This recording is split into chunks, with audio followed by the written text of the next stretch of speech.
Now we'll just wait a minute here until for some people to join.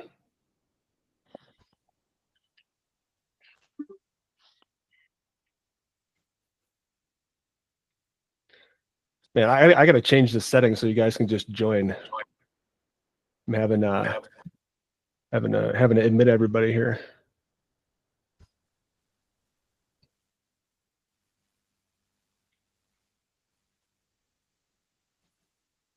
So how's everybody doing today? Is everybody surviving? Laughing your way to the bank, or crying yourself a river of tears? Like,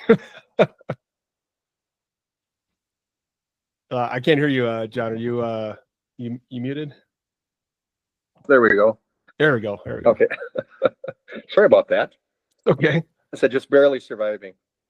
Yeah, it's I think these days typically happen when it's like everything's been kind of building, right? And then it just all of a sudden falls off a cliff, and everybody, you're either prepared for it or you're not. I mean, I'm actually kind of happy that I made a bunch of portfolio changes at the end of the day, just because I do kind of feel like we're going to get a bounce here. I'll show you guys the charts here in a minute. So yeah, I just wanted to kind of touch on like the overall sort of things that were going on, and this is something I want to do weekly here. I got a couple of messages and things like that, just feedback in general, saying like, hey, it would be nice to kind of get more like frequent webinars, but like less long. And I agree, me talking for an hour and a half kind of sucks, but and especially if it's deep and meaty content, people kind of struggle to retain it all. So, but that being said, I'm going to put a little bit more structure around it. This is just kind of off the cuff, just because we've been, it's such a crazy day. It's actually pretty convenient, I think, to have something like this. But yeah, overall, this is your first panic sell day you've seen in a couple years, right? So this is, if you've survived, then man, that's great. That's great. If you haven't survived, then well, we'll just have to pick up the pieces and make a battle plan for Monday.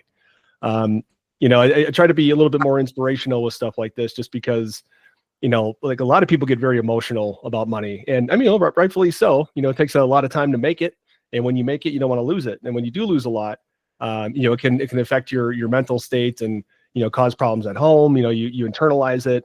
It wrecks your whole weekend, that kind of thing.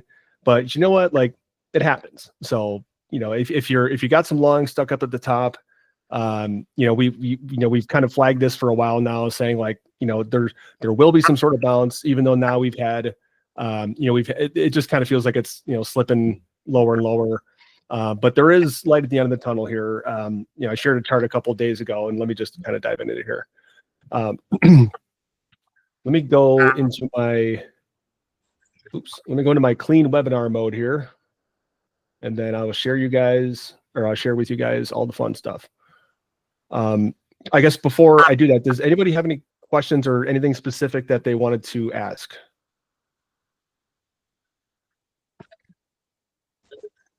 Anybody need a hug? Oh man, okay. Can you hear me? I can, yes. Yeah. The one question I have is, which will be interesting to find out, if you think this is just a short relief rally and then further down, or if this may be the bottom. I mean, I'm personally, not sitting here crying, but I definitely made some major mistakes. I was so hell-bent not to miss the B wave, and that was more like 325 or something like that, and I missed it completely. And then I didn't think that Trump would be doing something that is so radical, and thought maybe there would be a relief rally after him. And so between the two mistakes I made, I find myself very, very deep in the red on some longs. So a little shorting helped, but now I just want to make the best of it. If this goes further down, I sold all the shorts today. But okay. Well, that's not. I mean, it's normal, really, to have that happen. And if you look at the gains portfolio here, you'll see that, let me check and see what's going on right now. Yeah, I mean, my longs here for TQQQ and, for Nasdaq as well, it's about, 20,000 underwater a piece. I mean, that's awful, but, it's, you only make the decisions you can with the, materials that you have at the time. So there's really not like a hard and fast sort of rule where it's like, you want to wait too long or like wait not long enough. It really just kind of comes down to the charts and kind of like what we're looking at. Ben asked me a question today in discussion saying like, is technical analysis really, appropriate at this time? Or like, is there some sort of methodology that, I mean, you guys can go back and read it. But basically what I wanted to say about that is like, I actually think technical analysis is probably one of the top things you can rely on when you do have these sort of panic sell days and wave counts. And I will, for those that are all, trapped long, really what we want to see here is some sort of bounce. So if I, zoom in here, I'll do some wave counts. And I'll try to keep this, I will try to keep this high level, just because, I mean, we could very easily see something different. But just for today, and again, why I want to try to do some of these, webinars a little bit more frequently is because, we can take it week by week because there's a lot of selling and stuff that happened this week specifically, but a lot of that was, volatility from, tariff announcements or whatever. We don't have that every week, but now we're dealing with the aftermath, and the aftermath is when you got to pick up the pieces and make a plan. So let's, there's two different paths here that we could potentially see. I think that, overall, sorry, let me switch screens here. I got so much crap open. Didn't really get a chance to kind of like prepare my stuff today. So please give me a pass on that today, guys. I will have more structure next time we do this. Okay, so this is sort of the scenario one. Okay, so scenario one, I think I flashed something like this a couple days ago where we had that wave 2 top. That was the bull target 2, I believe. And sure enough, it got hit just real quick after they had the announcement, and then it just sold off right after then. I mean, yesterday was a great day if you had shorts, and but if you held on to them, it was even better. However, a lot of people I don't think really did that. I think people tried to close and then get back in. But what I see here is the potential for this first scenario to be, it's called a zigzag correction. So it's like you see 5 waves down, and then you see 3 waves up, and then another 5. So it's annotated as like 5 3 5. Now it's not really I would say it's probably the most common type of correction, but it's actually fairly reliable once you know what it is. And I started thinking that right around when we started to see that breach of the trend line. I don't know if you guys want to look back in the notes from the channels that we had, or not the channel, my main channel, to look back at the notes.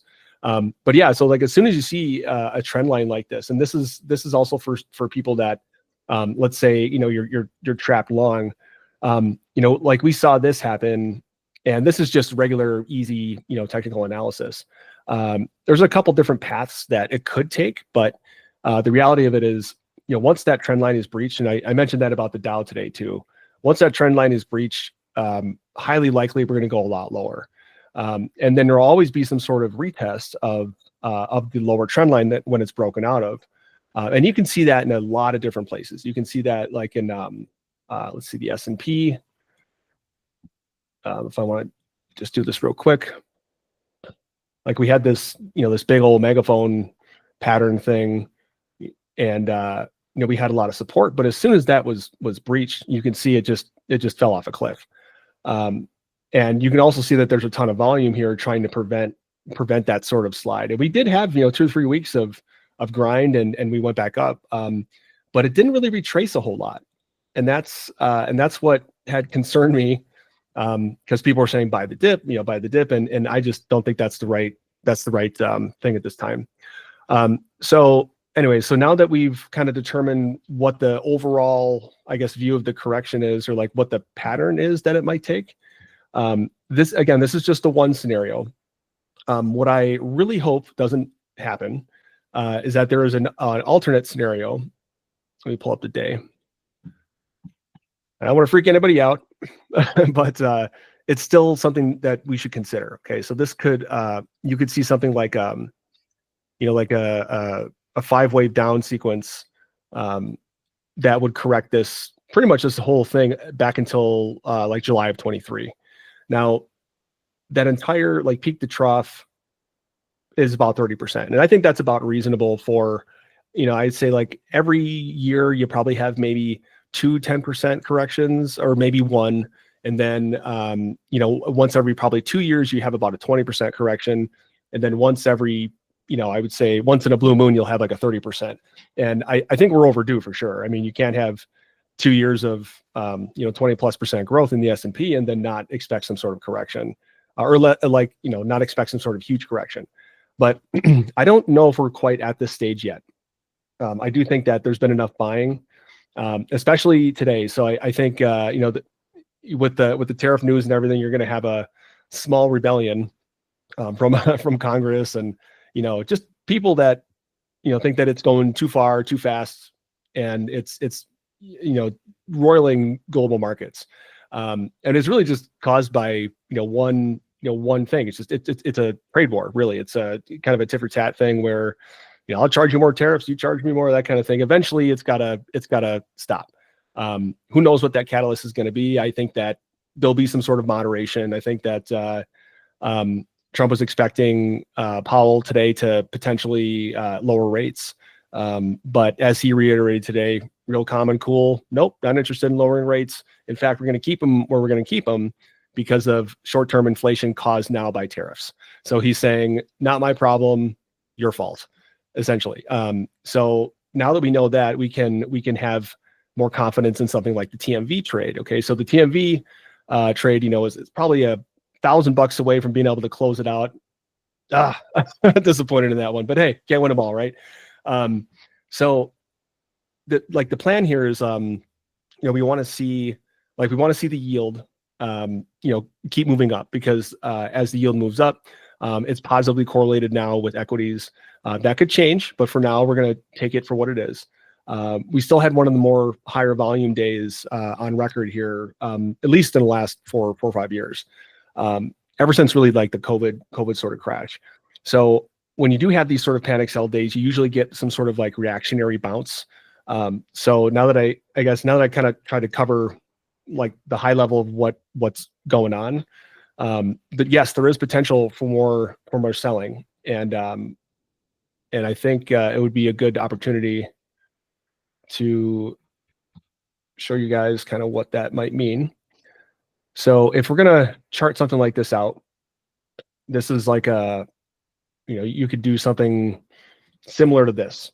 And let me try to get some of this crap out of the way. So usually when you're trying to forecast out like a wave 3, wave 3s for equities are typically extended.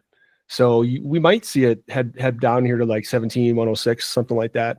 But ultimately, you should see some sort of bounce just shy of the ultimate target, which is likely the 16,785.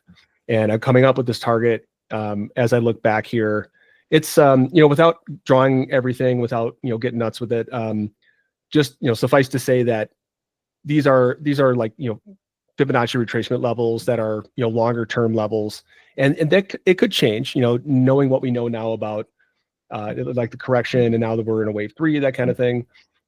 But realistically, I think it'll stop somewhere around this like 16,900 or 16,700 point. And for the S&P, man, that looks bad on the chart. God. Okay, sorry. I'm just when you live and breathe this stuff every day, guys, it's like this is my Super Bowl, right? So it's like the Nerd Factory called, they wanted me back. But so if you look at something like the S&P, what could be reasonable here for like an ABC style sort of correction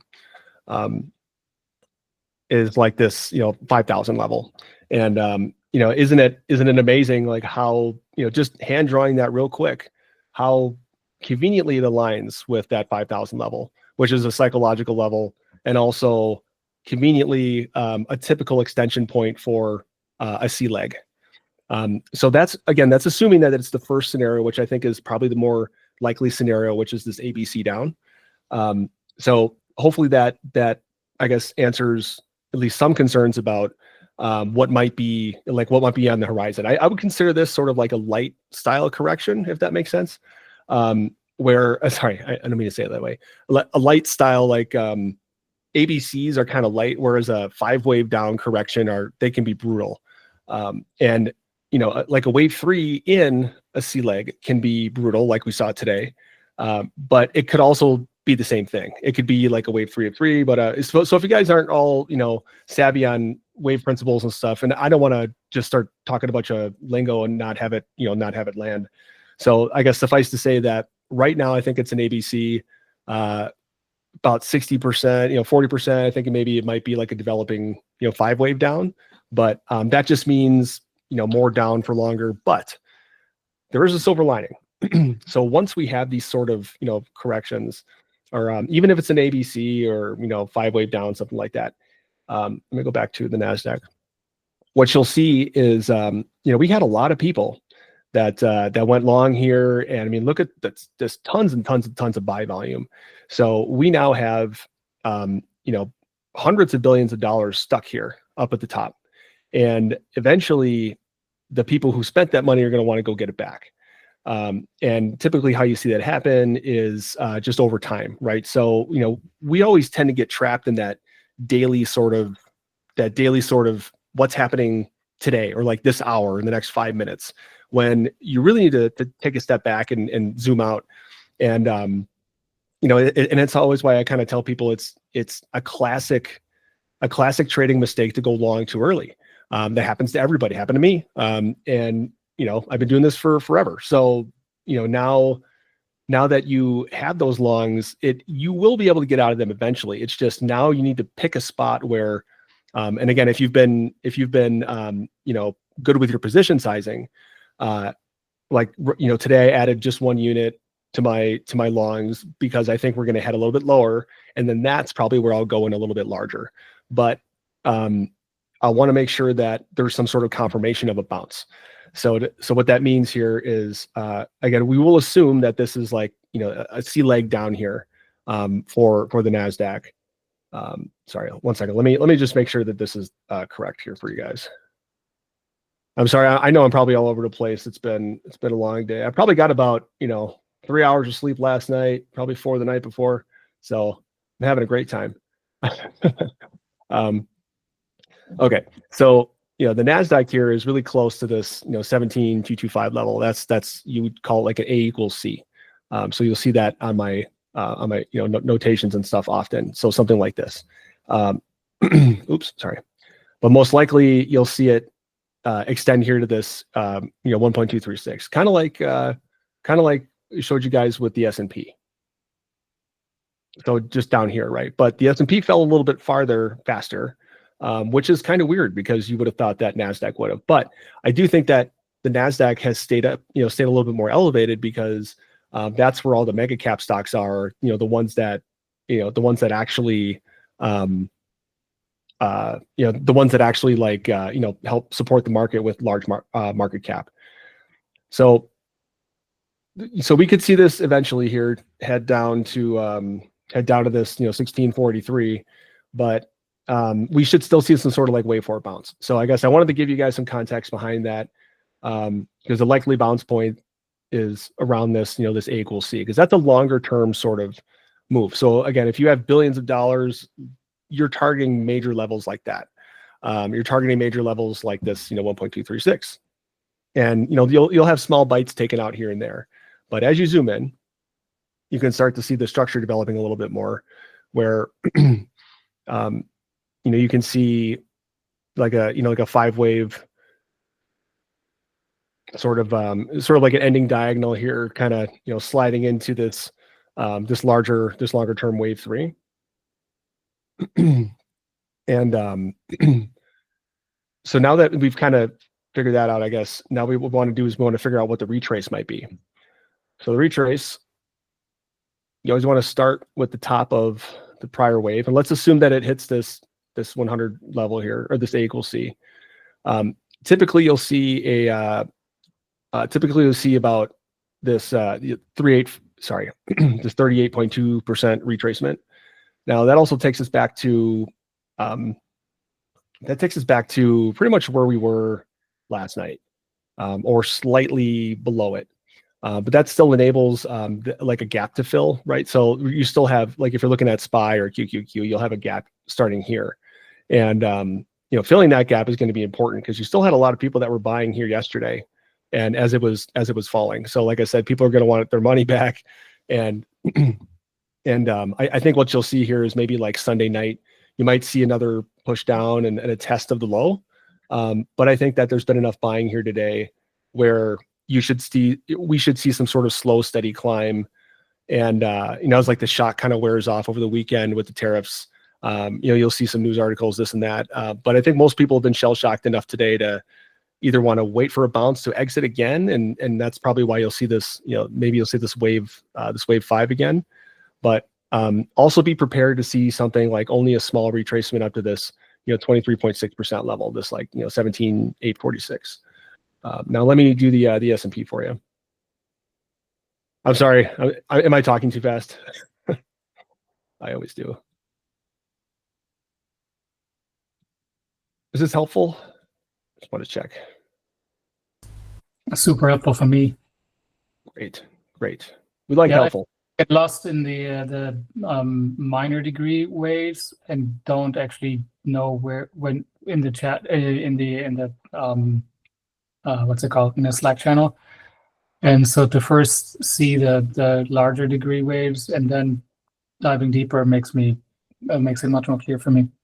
Yeah, and feel free to ask questions, guys. I know this is a very difficult time for investing, and people have underwater positions everywhere.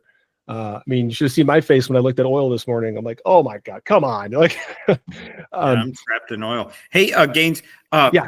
So my big question, I do appreciate this, just like Klaus. Sure. And I'm sure everyone else. It puts into context, the discussion in the chat. So I understand, wait to add to longs, but then there might also be a point at which we release the hedges I have on the smaller positions I have right now that are protected.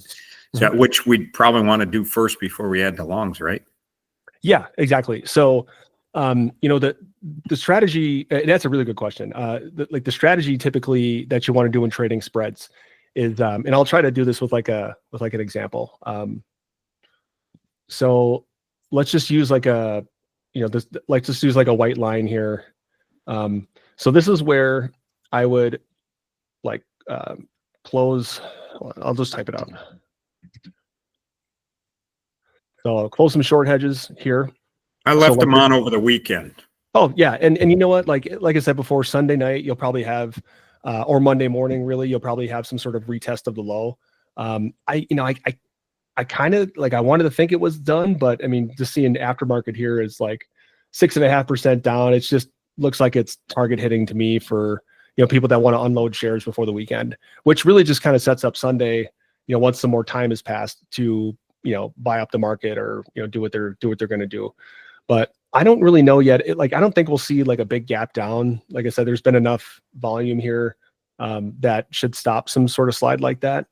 We also saw some government intervention with the Nikkei in Japan, or not last night but the night before, where it was down 4.5%, and then in 20 minutes it was already at only 0.5% down. So something like that might happen, where the Fed still buys assets. They still they still have their we call them the plunge protection team. When things get a little nuts, they step in. However, that's really to only backstop panic slides, and this is still within, I guess, tolerance, I guess you could say, from a wave counting perspective. I would expect the Fed to step in, because Jay Powell's he was very clear today. It's pretty much not my problem. But I still would expect them to backstop something that has potential to really, crash the financial markets. I mean, tariffs are enough. We don't need, we don't need a complete rebalancing of everybody's 401k. I mean, that's a great way to get not only unelected, but probably burned at the stake. So I think that there's going to be enough pushback and stuff where, we might have a walk back. I interrupted you started to talk about releasing the hedges before adding. Oh, I'm sorry. Yes. So like Sunday night, Monday, we should see maybe like a test of the low, and then, see some sort of recovery. And this might be a little high, this, way forward, we'll see.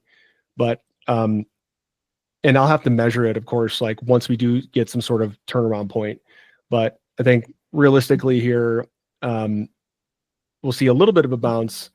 And then after that happens, and I think this is probably more of like, we have good tariff news, that kind of thing. Do we release the hedges trying to capture some of that bounce, or yes. just leave them on? Yeah. So so if you have like a large position that you're concerned about, then you could leave your hedges on and maybe only close like 50%, something like that. But for a recovery, this is where I would add the hedges back again. Mm-hmm. And that could be 50%, 100%. It's really all depends to you. But really what we're trying to do now is we're trying to claw back some distance from the trapped longs. And how we really do that is, once you've locked in that spread, you're not making money, you're not losing money, but it's still there for protection. And ideally, when you're trading spreads, like that's the perfect way to do it. Where if you close these short hedges here, and then you wait a couple days, and let's say the market goes back up almost 200 points. I mean, that's great, right? You recovered a lot of that, a lot of those long positions. So once you add the hedge back here, so this is like step one to close this. And then step two would be to, add the hedge back.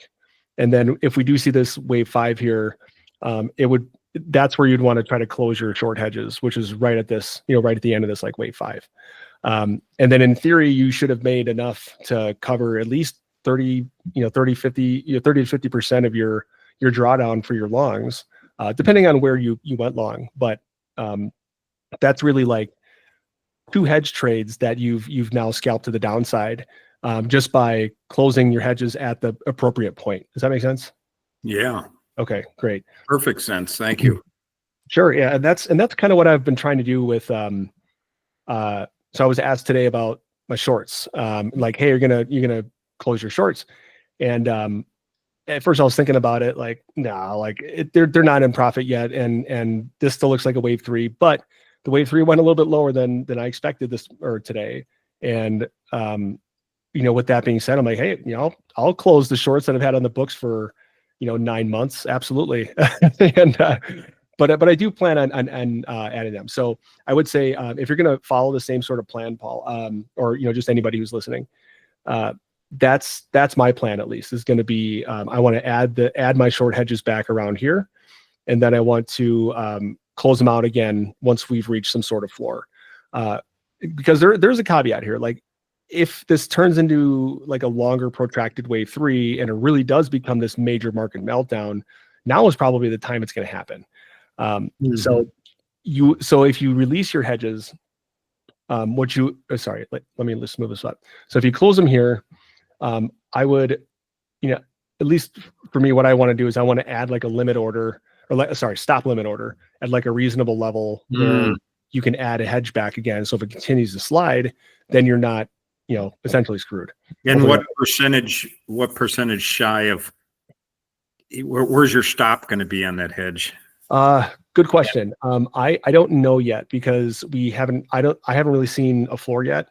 But typically, what would it be, a percentage? Would it be a number based off your Fibonacci stuff, or? Yeah, usually it's a number based off of how far it is away from these major levels. Okay. So if I clear out some of this stuff, so we can see a little bit more clearly, let's say, all right. So for the S&P here, so let's say Sunday night it falls even further, then let's say it falls all the way down to here. and you close your shorts like Monday morning, let's say. If it was at 4946, and it looks like there's going to be a strong bounce.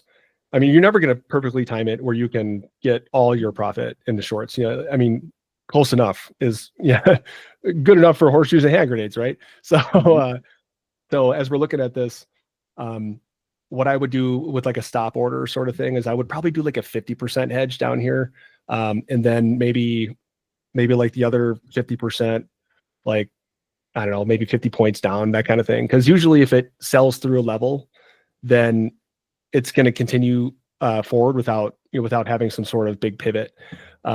But this has already been a pretty deep sort of move, and wave threes typically do extend with equities, and in commodities they extend with wave fives.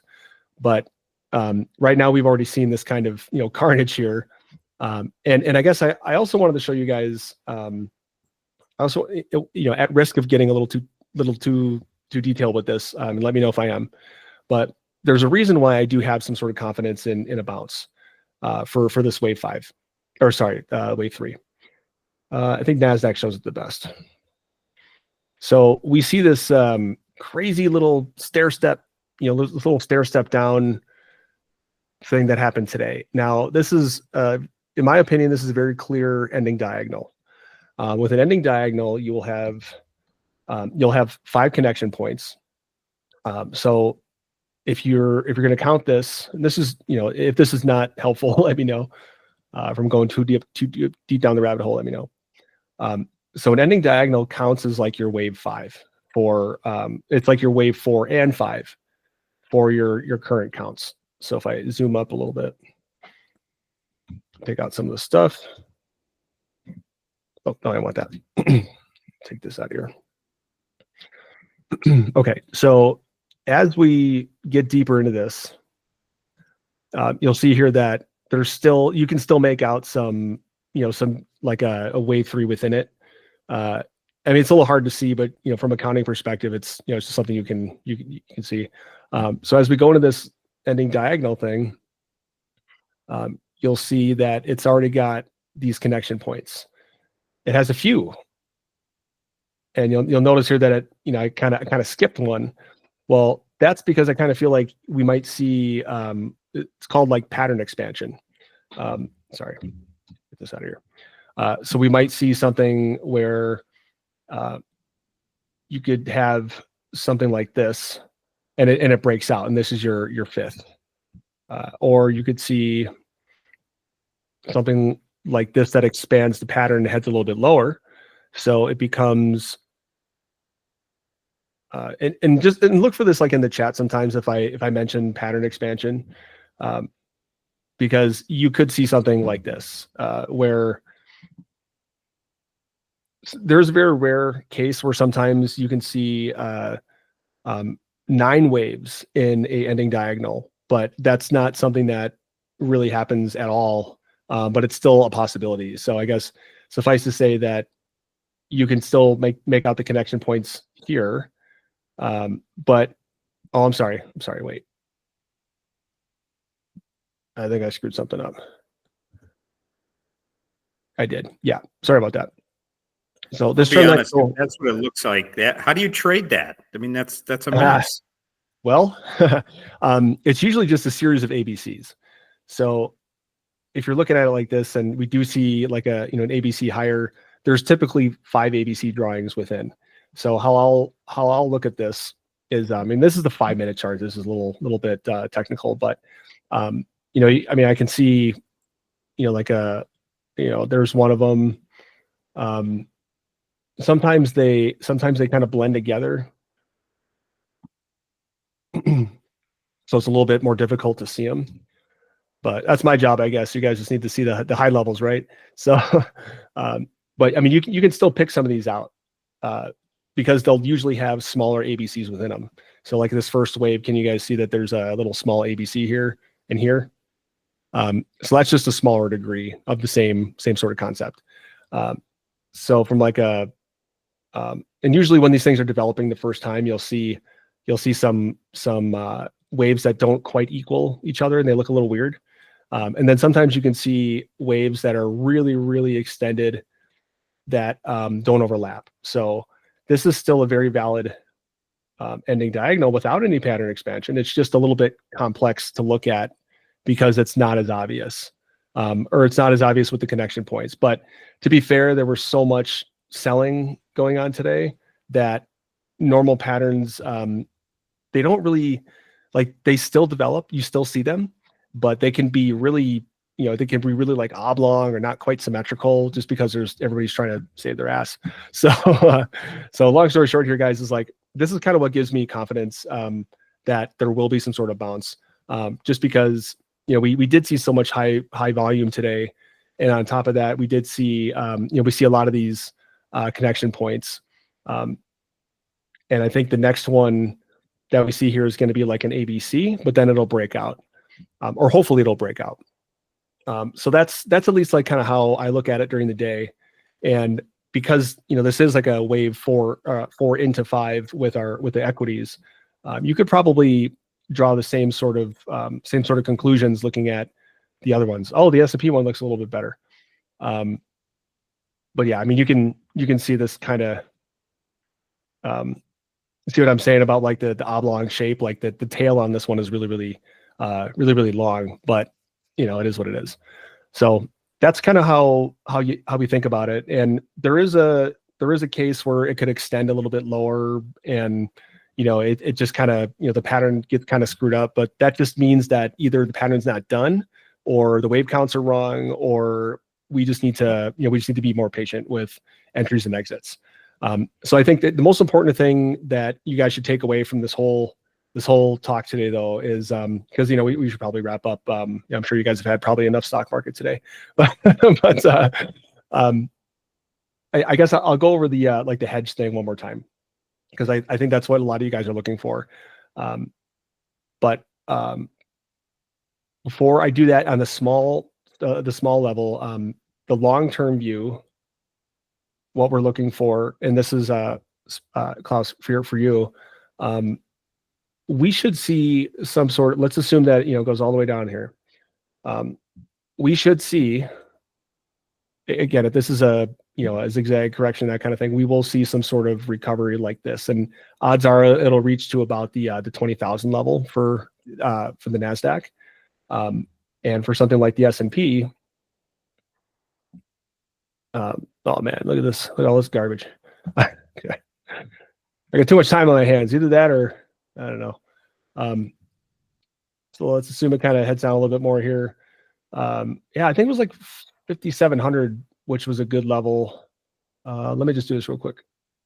So keep that in the back of your mind, guys. Like, if we probably do have a little bit more selling, but I think probably the worst of it we saw today, and then we should have some sort of clawback like this, where you'll probably see the S&P reach up to probably just shy of where it sold off last time, because you see a lot of like high sell delta up here in this level.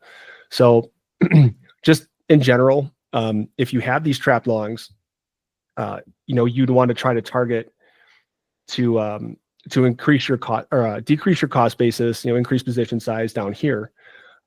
So one of the things I did today as an example in the portfolio was, I cleared about 120,000 worth of funds in order to do just this, and also rehedge if I needed to. But I tried to rebalance, and you guys have probably noticed that there hasn't been as many positions open, but there's been higher unit sizes for a concentration of positions, and that is because I want to make sure that I can rehedge it, or I can increase, or I can improve the cost basis of these trades when you absolutely need to.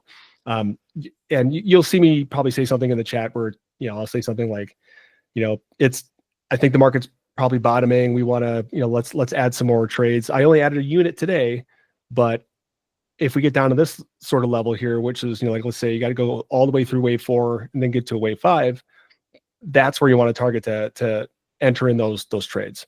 But again, you don't want to go like nuts. You don't want to, like, you could double it, sure. And if you double it, then let's say you're stuck in longs up here, I mean, you could double it and then you could get out in theory at, just an A wave up. And then you could, continue to trade the B and the C, that kind of thing. But again, if you're not a trader like that, I mean, I will be doing that, but if you're not a trader like that, you don't always have to be trading. That's okay. Like, you can still sit in cash. And I think probably the better trade is going to be to short this thing again when we had the second wave down, because that's going to be the face melter, really. But I think the important thing for us to kind of take away here is that longer term, and again, I'm sorry, I know I'm jumping around, but like longer term, we should see this sort of move up once the corrections kind of petered out a little bit, and tariff news is a little bit behind us. We've got to walk back or something, or who knows? Aliens come to visit. Nobody knows anymore, right? It changes every day, but yeah. So if that gives you guys a little bit of comfort, there will be some sort of retrace. There has to be. Like, there's too much money stuck up higher, like around here where people are buying support, where, like if you can be patient a couple months, I think probably what's going to happen is this is going to take probably a little bit longer of spring to develop and materialize down here and build some good support. But then through summer, we should see, maybe this like longer term wave 2 develop.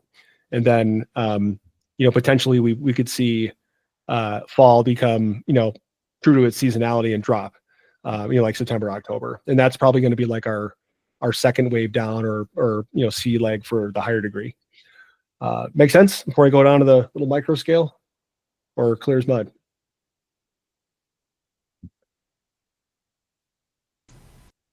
Awesome. I'm going to have to jump, but Sure. Thanks a lot. Yeah. No problem, guys.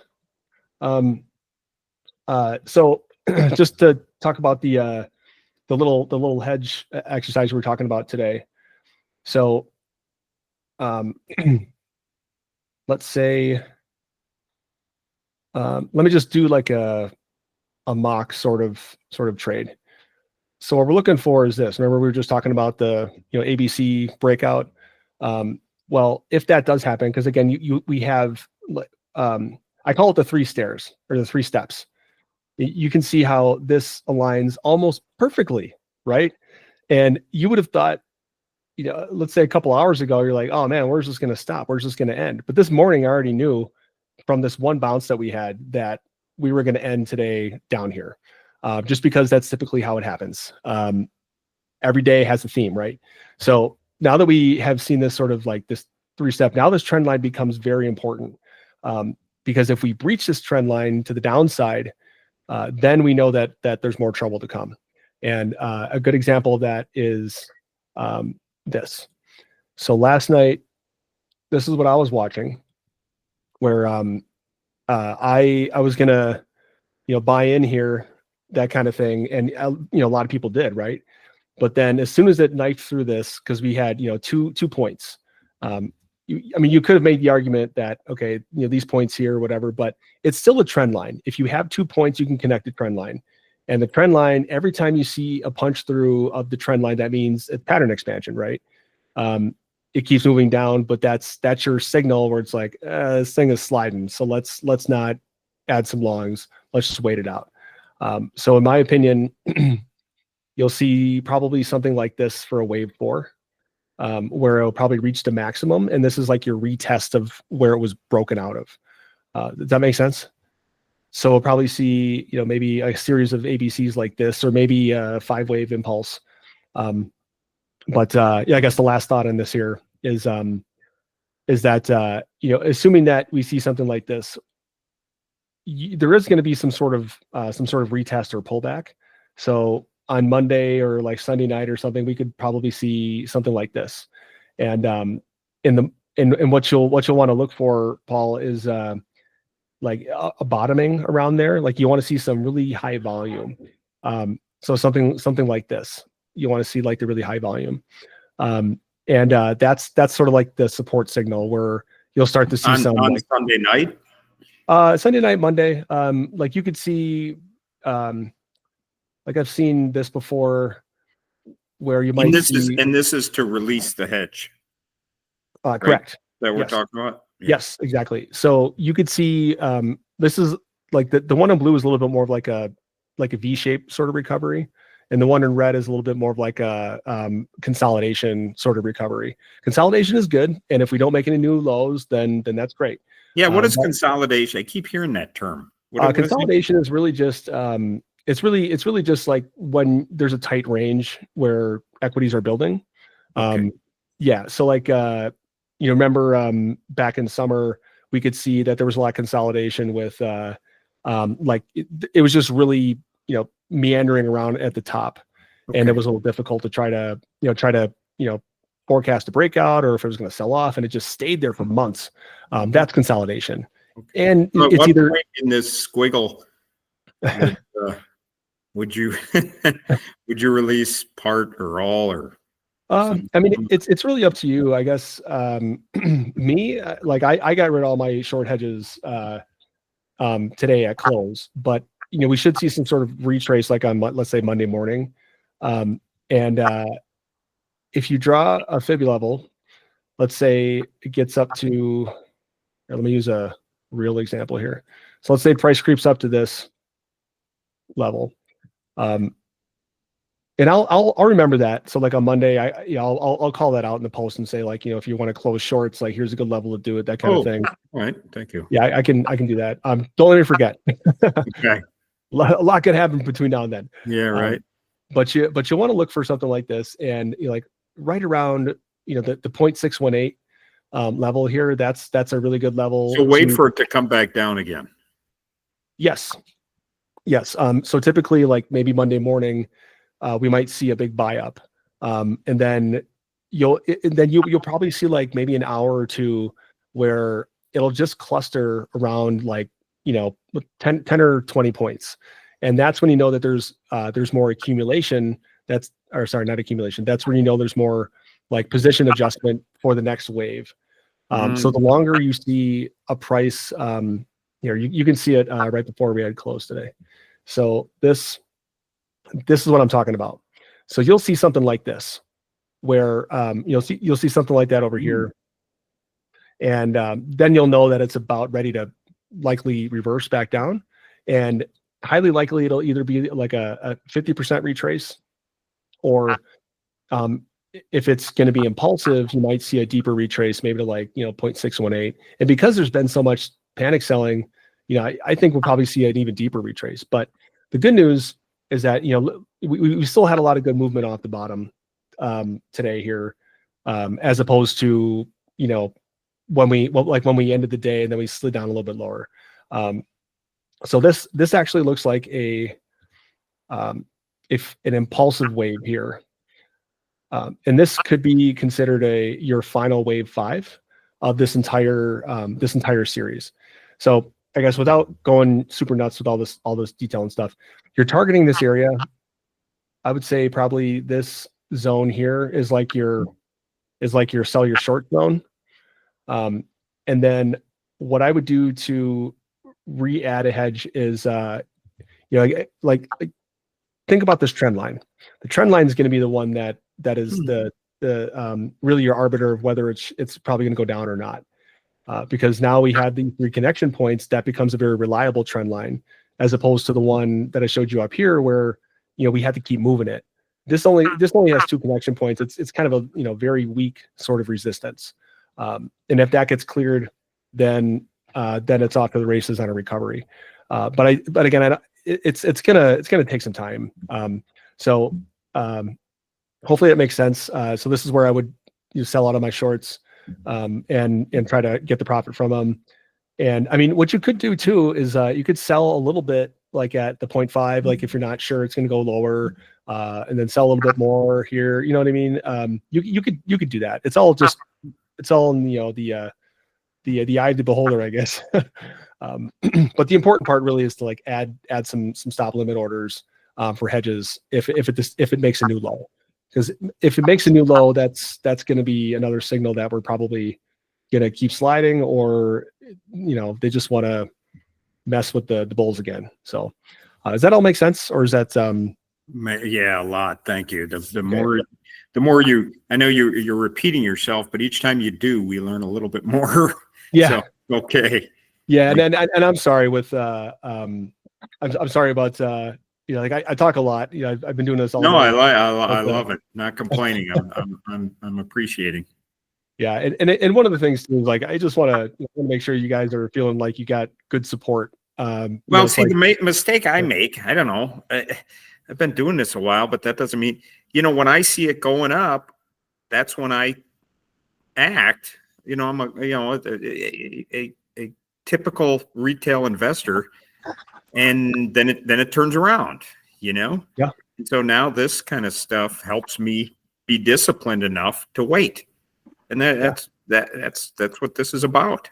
Yeah, and what's nice about it too is that there are some people that do like day trading and stuff. It's a different skill than like swing trading.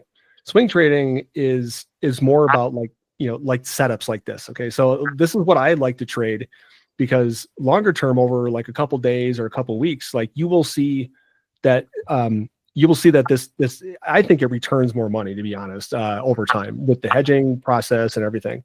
Like specifically. I added, like a little fun money account. Like I added a couple of long futures contracts. John, I'm sorry, John. I see you got your hand. I can hold off just a second. Finish. Okay. But like I bought a couple of long futures contracts, pretty close to the bottom, thinking that we would have some sort of recovery just because of more experience, I guess you could say. Like I've seen these patterns a bunch of times, and I would say 9 times out of 10 they resolve to the upside, especially if you've had 6% down in a day. That's ridiculous. You should have some sort of reflex bounce of like 2% or something on Monday or Tuesday, that kind of thing. Once you've got some support. All right, so John, you had a question? Yeah, I just really appreciate the way you explain that. As far as Sure. The longs and shorts, because I know I have a tendency. If my longs are underwater, I sell them too fast. I like to see how, you're hanging on to them and working on the shorts. But question I had is on that consolidation zone. I've seen that in the past where it's just bouncing back and forth. You don't really know what to do. And if that narrows, so your trend lines kind of form a triangle, or if it broadens, if it narrows, does that oftentimes mean that more of a chance of it going down? And if it broadens, good question.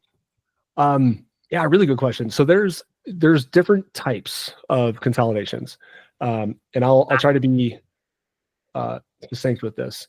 So if you see something, so at least the terminology I think is probably going to be helpful here, because I know I just talk about it a lot, and I assume people know, or if they don't know, they're going to ask. But this is called an ending diagonal. It's usually it's I guess the polar opposite of what we saw, or like what you typically see like in a bull market, where you see these sort of things called like an ascending wedge. So this is, I guess you could consider it a consolidation, a consolidation zone, but this is typically just an ending pattern. So what you want to look for is a convergence of trend lines. Typically when you see a divergence, like a megaphone pattern, that's not as reliable as something like this, or something like this. I would say if I had to assign some sort of confidence probability to this, I'd say it's probably like 80% that you would see eventually, like once this bottoms here and dances around a little bit down here, it should move up. And if not, then we're all screwed, I guess. But sorry, I'm just ad-libbing today. But it's still a great question, because you can see these in different trending markets.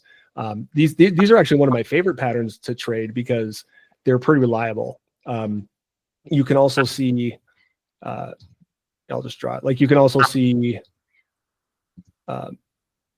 like a triangle develop like this for consolidation. It depends on where it is. So if you have like, let's say price moves down pretty quickly and then it consolidates like this, if it has a long pole on it, then most likely it's a bear, like a bear pennant, and it's just going to continue down. So you'll see like usually 5 connection points before it heads down in the direction that it was already headed. Now, if you don't see a lot of this, high intensity selling, What you can see is this will be like a wave 4 or a B wave. It depends on where it is in the pattern. I hate to say it like that, but the consolidation zones are important to read because triangles are usually a means to an end. And if you don't if you don't see a triangle, you'll probably see something that resembles I say this a lot too. I call them flats, like well, everybody calls them flats, I guess. You can see the different types of flats. So you'll either see like an ending diagonal for like a wave 4 into 5, and that's like your signal that this wave is wrapping up, that kind of thing. Or you can see, let's say, let's do like a bear market. Okay, so you can see this would be called a regular flat.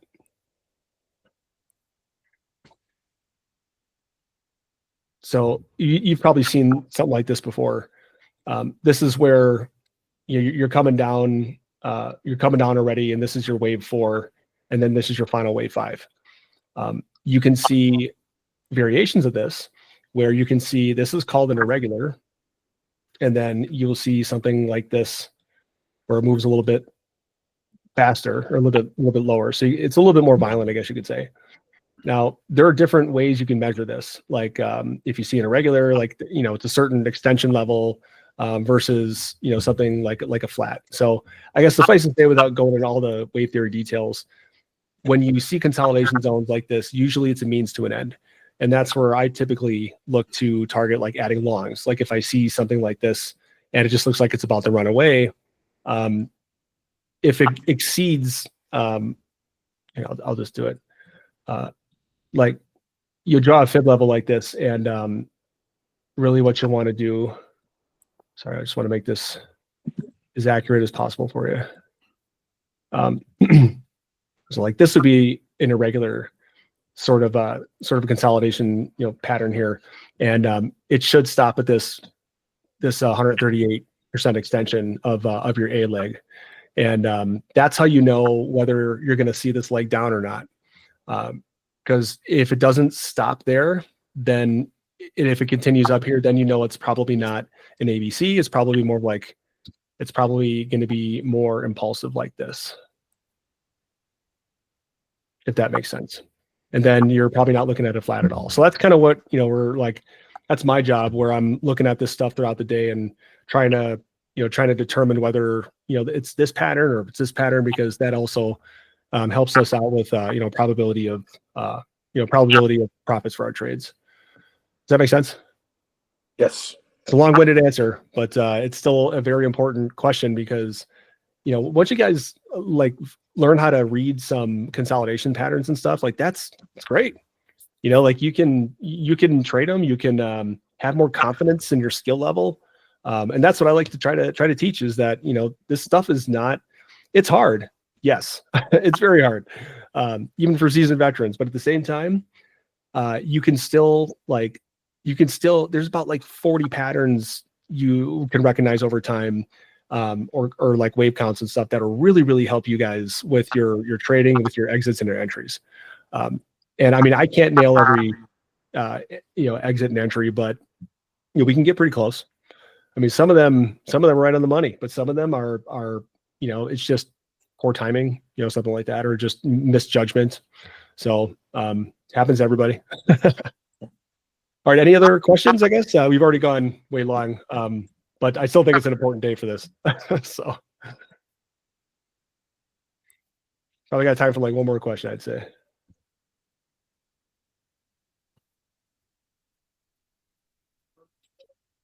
All right. Speak now or forever hold your peace. Okay, guys. Well, much. Have a great weekend. Thanks. Yep. All right, guys. Yeah. Seriously, have a get away from the stock market for a couple days. It'll be right back. It'll be right back on Monday. All right, guys. Well, yeah. I hope this has been helpful and stuff. I'll post yes, very helpful online and stuff. And we'll talk soon. Sounds good. All right. Take it easy, guys. Bye. Bye.